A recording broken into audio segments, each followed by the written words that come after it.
नमस्कार. आज मी करणार आहे एकदम टेस्टी असा खवा बासुंदी.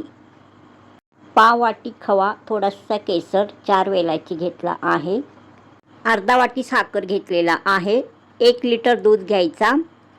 दूध चांगला आटवून घ्यायचा.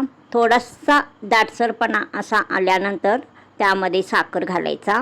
असा चांगला मिक्स करून घ्यायचा. पाव वाटी खवा घेतलेला आहे, त्यामध्ये थंड दूध थोडासा घालायचा. चमच्याने चांगला असा मिक्स करून घ्यायचा. या खव्यामध्ये असा हा चांगला मिक्स केलेला आहे. हा बघा, आता दुधामध्ये घालायचा. हा बघा, आता मी या दुधामध्ये हा खवा व दूध मिक्स केलेला घातलेला आहे. आता दुधामध्ये साखर व खवा घातलेला आहे. चांगला असा मिक्स करून घ्यायचा, म्हणजे दूध आटवून घ्यायचा.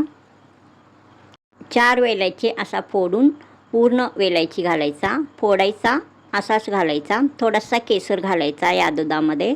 हा बघा, हा केसर आता मी घातलेला आहे. अजून थोडे केसरचे धागे घालायचा.